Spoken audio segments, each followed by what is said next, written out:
So One Israel Fund was started about 24 years ago by Yechiel Leiter, who at the time was the head of Moetzet Yesha, the Yesha Council, who realized that if the communities of Yehuda v'Shomron, and at the time in Gaza, were going to be viable for the future, then they needed to start taking it seriously from a fundraising standpoint.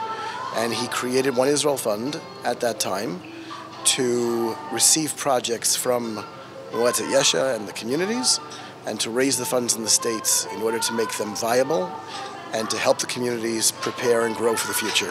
You have a cooperation with the IDF? We have a very good working relationship with the IDF. What happens basically is that there are projects that are needed to protect the communities, and the IDF wants to make sure that the communities themselves are serious about their efforts in defending their territories.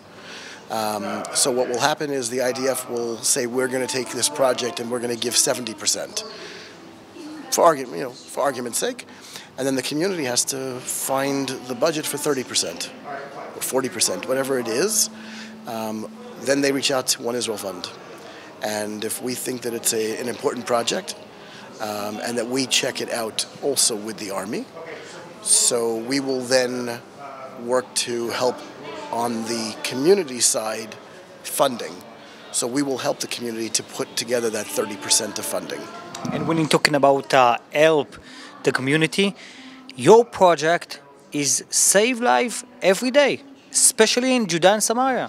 Every single day we have countless projects, surveillance camera systems, armored vests, communication equipment that has revamped the ability for the first responders to communicate, to find out about incidents that may be happening. In fact, you know that there was just an attempted infiltration in Itamar this very week. It was captured on film by our cameras.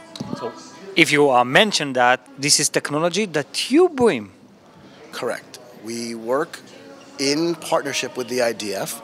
In fact, many of the projects that we do are provided by the vendors that the IDF use, but it's state-of-the-art technology.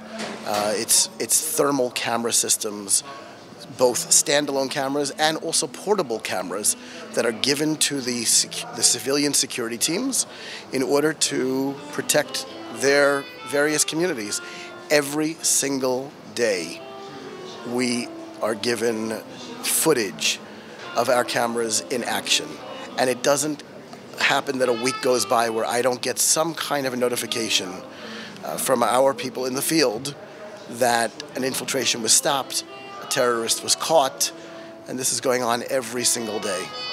You know, we live in a tough neighborhood, and when we open the news, we see that IDF or the security prevent a terrorist attack to come to like you say, Itamar, but Itamar is the one example from many.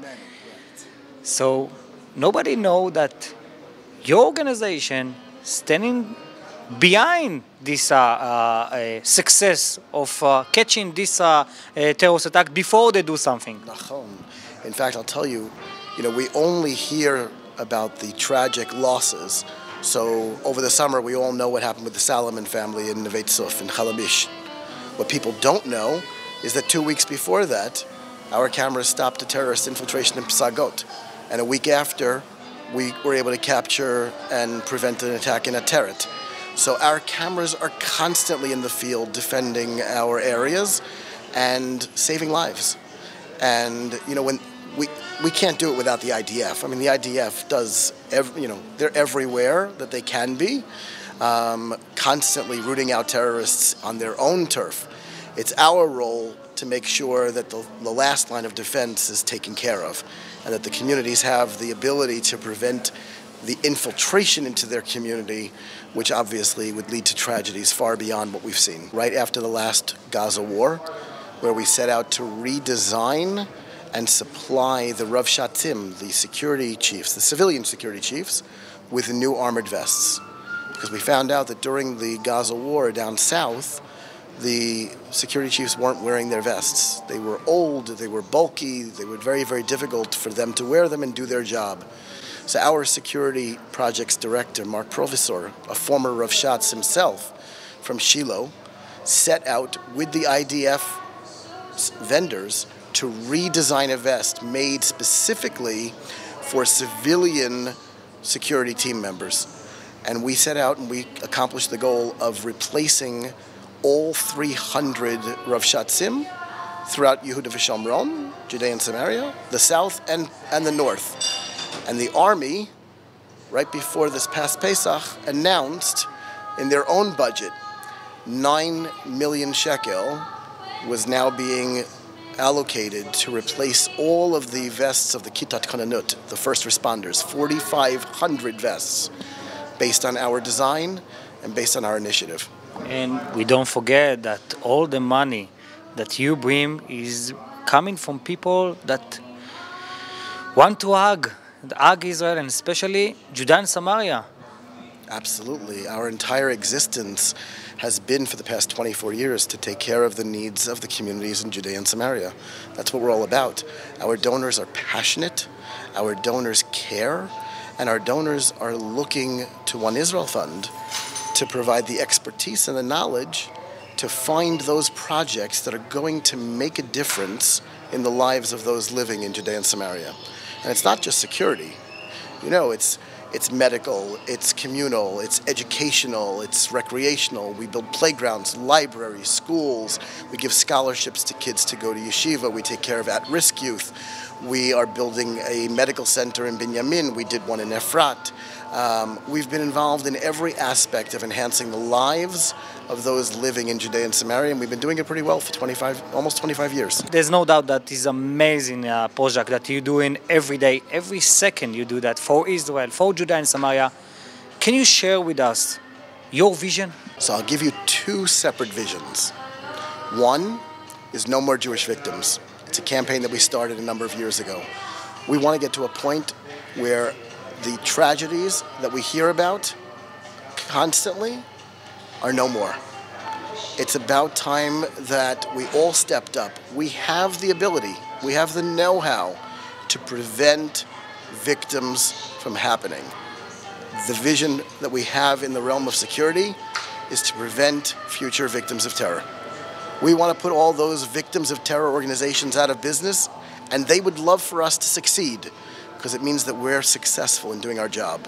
And then, on the other side, we want to see these beautiful communities continue to flourish and grow.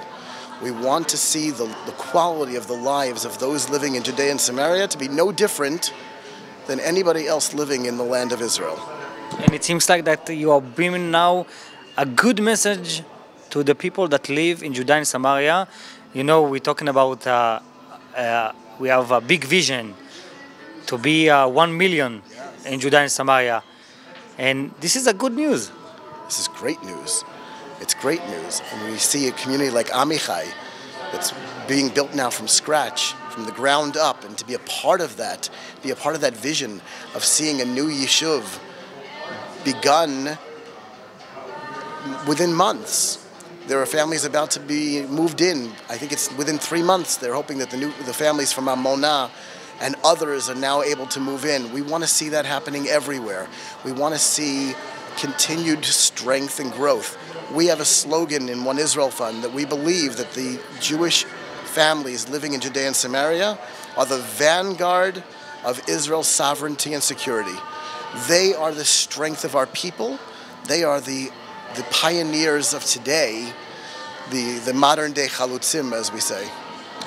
Scott, it was a pleasure to talk to you, and we thank you. It's not for you to thank us. We all thank you because you're doing the hard work. Our job is the easy job. We're just thankful to be able to do it for you.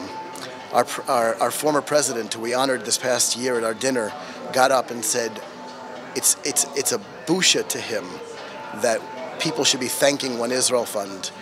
We in One Israel Fund thank every single person living throughout Judea and Samaria for making our biblical heartland bloom again.